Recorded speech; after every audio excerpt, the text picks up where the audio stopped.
the same door that was here on the night of the murder, and still the same lock and key. The last hotel room in the building is an old-fashioned log like this. Step right in, folks. Step into the 20th century. Oh, wow.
Installed back at a time when people in general are a few inches shorter than they are today.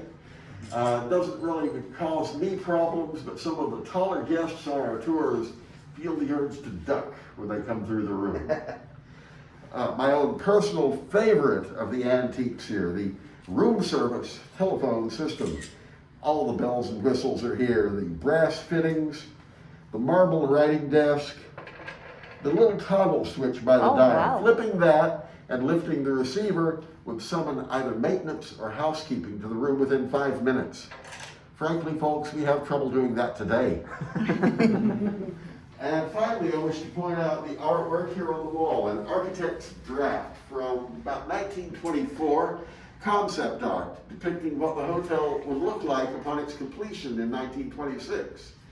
As you can see, they pretty much got all the details right. It looks almost exactly the same today, except we no longer have the large neon sign on the roof. Unfortunately, that burned out a few years ago, and they simply do not make 10-foot tall neon signs anymore.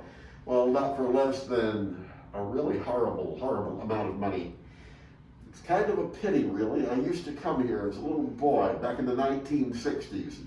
That sign would light up the night sky like nobody's business. Wow. Now, if you all care to join me in the boudoir.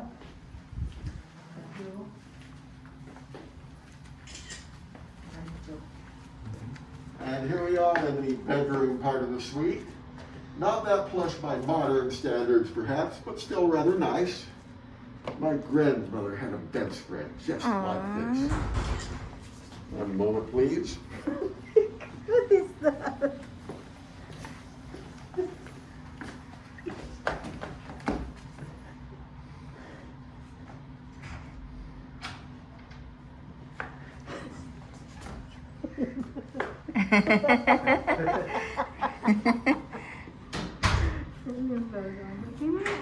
Man, that's scary. Where was I? Oh yes, the bedroom area. The bed. Now I want to direct your attention to the windows here. If you'll look at them closely, you'll notice something a bit unusual, that there are bars on the windows. Now, I have been told that this was actually a standard feature of the hotel back in the 1920s, that all the guest rooms in the bottom 3 stories all had bars on the windows. And this was not to protect the guests, as you might think. This was to protect the management, or at least the management's investment. You see, we used to have a train station right across the street from us, and, well, with very regularity, quite a few of our guests would simply hop out the window, board a train, and they'd be gone before we even missed them. Management, in their infinite wisdom, decided the way to handle that would be to turn the bottom third of the hotel into a large jail. Now, those bars did not stay up for very long because fire marshal regulations came into effect. They all had to come down, with the exception of the ones in this room. I'm not sure why, but the bars in 311 stayed up, which came in very handy when this gentleman came to visit a few years later. Yes, yes. For those of you not familiar, this is Al Capone. the original Scarface, the king of the Chicago mobsters back in the 1920s. Probably the most feared man in America for a time. By 1931, however, he was undergoing a severe reversal of fortune. He was on his way to Atlanta to stand trial, not for racketeering or bootlegging or even murder, but for income tax evasion. The one charge they could ever get on him and make stick. The charge they could ever put him away on. Now, back in the 1930s, there was no Con Air. There was no air transport of federal prisoners. Back then, there wasn't even an interstate highway system yet. Getting a prisoner to a courtroom back then involved putting them in the back of an armored vehicle with a couple of armed guards and taking a road trip, which could take days. In this case, they got as far as Chattanooga and pulled in at the Reed House as darkness fell. Now, I've been told the standard procedure for these prisoner transports when they reached the hotel in the evening would be to take the prisoner down to the basement, find a secure room, usually the pantry, and lock them up there for the evening. Mr. Capone, being a bit more notorious and famous than your average convict, was not about to spend the night in a pantry. Fortunately for him, we had a more plush room available, complete with bars already on the window. Long story short, Al Capone slept here. Ah. I suppose they thought it would be appropriate to lock up a murderer in a room where murder had been committed only a few years earlier. I see. And that's where we come to our main story, the story of Annalisa Neitherly. I see. Now, she and her husband checked into room 311 in the spring of 1928. They were down from Chicago, oddly enough. Mr. Neitherly was an executive with a construction firm up there. He was in town to oversee some projects his firm had underwritten in the town here.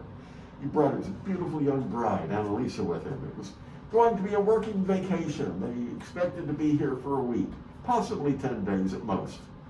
Things did not go as planned, folks. Seems every project Mr. Neitherly was involved with completely went off the rails for one reason or another. There were equipment malfunctions, there were weather delays, there were property disputes, there were supply issues. It was like Murphy's Law in action. Whatever could go wrong went wrong with a vengeance. So that 10 days vacation stretched into 2 weeks, then 3 weeks, then a month, and kept going.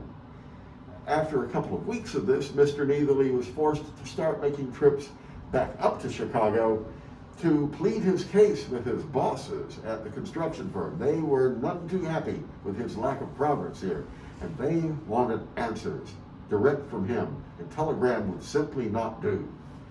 It was determined that it would be too expensive for both Neitherlys to commute back and forth from here to Chicago. So Mr. Neitherly left Annalisa here in 311, gave her a small allowance, and told her to stay put, hold down the fort, be a good girl, I'll be back. I want you to take a moment now and consider Annalisa Neitherly. Beautiful young lady from the big city of Chicago, here in the sleepy little town of Chattanooga, Tennessee. Doesn't know a single person in this town, doesn't have a single friend within 600, maybe 700 miles. And she's stuck in this little set of rooms with no internet, no television.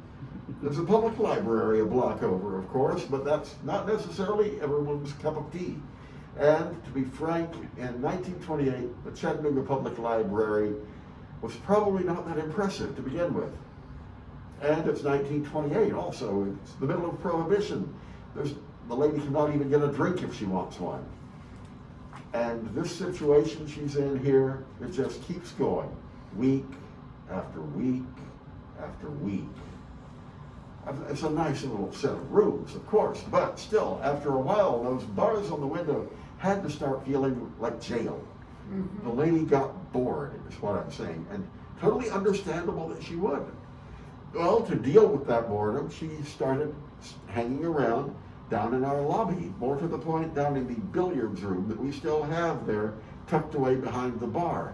If you haven't viewed it yet, by all means, feel free to check it out. Okay. Fairly impressive. But she hangs around there. She makes the acquaintance of young gentlemen there playing pool. well, they get to speaking, they get to talking a bit, get to know each other a little, and, well, who's to say if the chemistry is right, the stars align just so, they very well may come back up in here and get to know each other a bit better. There are some, in fact, who say that Annalisa was charging for her services. I wasn't here, I couldn't tell you, I don't know. What I can tell you is that, well, word started to get around about this beautiful young lady with an eye for the gentleman and the unusual name of Annalisa, staying at the Reed House. You see, some of her, well, temporary boyfriends, let's call them, some of them were traveling salesmen, and once they finished business in Chattanooga, they would go on to the next town on their circuit, and after hours, they would hang around with each other, talk shop, and brag, and gossip. Well, that gossip spread. That gossip spread as far as Chicago. Mr. Neatherly heard about the goings-on down here from some of his business associates, and he was not amused. He caught the next train back to Chattanooga, came bursting in here that night, found Annalisa in here with a young man. Mr. Neatherly grabbed that fellow and dragged him outside, thrashed him within an inch of his life. He then returned to 311, grabbed Annalisa up, dragged her into the bathroom, threw her into the bathtub, and took out his straight-edge shaving razor. I will skip the literal gory details of what happened next. Let's just say the housekeepers found a very messy surprise the next day. Now you can search the police records of Chattanooga and you will not find a whisper of this. Mr. Neatherly was a wealthy business executive. His wife had been fooling around on him, may have been engaging in prostitution on top of that. And here's the real point, I believe. Well, it was the 1920s in the Deep South. And a lot of times back then and there, well, what went on between a man and his wife, no matter how vicious and ugly it got, the law might just turn a blind eye. Especially, I might add, if there's a vested interest, say a hotel management who wants to hush up a scandal and has the wherewithal to make that happen. Not saying that's exactly how it happened, but I believe that's pretty much the basic heart of it. And here's the thing though, if it did indeed happen that way, it turned out not to help the hotel a bit. For from that day forward, right up until the time we took this room out of regular service, only a few years ago, well, getting someone to spend a full night in 311, that turned into what we call a very hard dollar. You see, people would check in without a problem, but after a short time, they would be back at the front desk. They would be wanting a room move or a refund. Basically, they were just wanting out of here. It seems that you can only be in 311 for a short time before you start to get a very nervous, uneasy, kind of skin-crawling sensation of being watched. Some people would say that they would be sitting on the bed and suddenly they'd feel someone plop down right next to them. They'd turn around, nothing but empty air. Along the same lines, some of the few gentlemen who last the full night here would report that the next day they would be shaving here, and in the mirror they would spot the reflection of a beautiful young lady in a blood-stained gown, and they'd turn around to find no one there. They're taking pictures. We thoroughly encourage that, but do not be surprised if Annalisa photobombs them. It has been known to happen. I've seen a few shots myself that have weird little images in them, strange little lights of no known origin. Doesn't happen every time, doesn't happen all at once, but I have seen them. Radio reception in 311 also got very peculiar. A lot of buzz and crackle, a lot of static and feedback. And it has been said that no matter what station you listen to, rock, country, talk radio, classical, whatever it is, no matter what station you're listening to, sometimes in between songs in the background, you can hear 1920s dance music playing. Ooh. Now here's the thing, folks. I've only been working here about 4 months. I haven't been here long enough to really confirm or deny any of the Annalise and Neitherly legends that I've heard. There's one small thing though. It's a minor thing, but it did happen to me, so I can testify to it. And it happened about 6 weeks ago. Early one afternoon, I had a group up here to view 311. Afterwards, I locked up the room, signed the key back in at the front desk, and went on about my day. An hour or so later, another group wishes to see 311. No problem. I get the manager. She signs out the key for me. I bring the tour group up. We step into 311, and these lights have been turned off. Now, folks, trust me on this. I never turn the lights off when I leave 311. It breaks up the flow of the story I'm telling too much if I have to go around flipping light switches in the middle of telling my story. But this is the only key to 311. I know it is because last month the manager went home with it in his pocket by accident. We had to call him up, have him come back and bring it back. This is the only key. And this key was in the manager's desk all afternoon on the afternoon in question. True story. I'll tell you one last thing on 311 and then I'll hold my peace. We still rent 311 out. You've actually just missed our rental season for it. Every October, every weekend on October, leading up to and including Halloween night, 311 goes back on the market for $666.66 because someone in the sales department has a very dark sense of humor. Now, if you Google Annalise Neitherly, one of your search results will be a news story from the local ABC TV affiliate, News Channel 9. They did a human interest piece a year or so back about a couple who spent Halloween with us here at 311. They checked in as skeptics, but they left, and left early, I might add. They left as true believers. And that's what I have on 311, folks. Wow. What happened to that couple? Big pardon, sir. What happened to that couple that spent the Halloween here?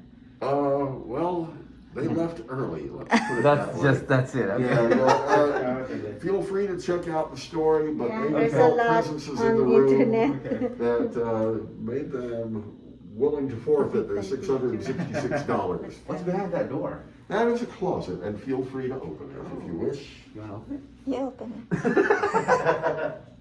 Open it. Open. it? Just a closet. Is it just Oh, okay. And those are the original fittings from Very possibly so. the hanger? with a shoe shiner. Apparently, shoe shine kits were standard equipment in hotel rooms 100 years ago. Really? Oh wow. Wow. Okay, padungan na siya ulit. Okay, okay. Picture. Pa-picture ta? Oh, wow. Can you tama pa picture? Yes, samanta mo pa-picture. Yes, asa pa. Can we sit on it? Now, if you wish, I would be happy to get a shot of all of you Yes. sitting on the couch here. Oh, perfect. Thank you. My pleasure.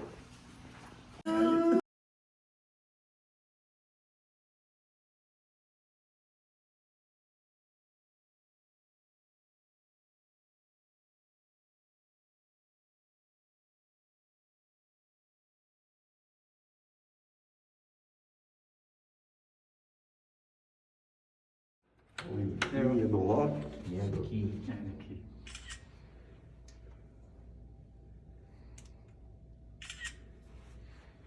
Bye, sir.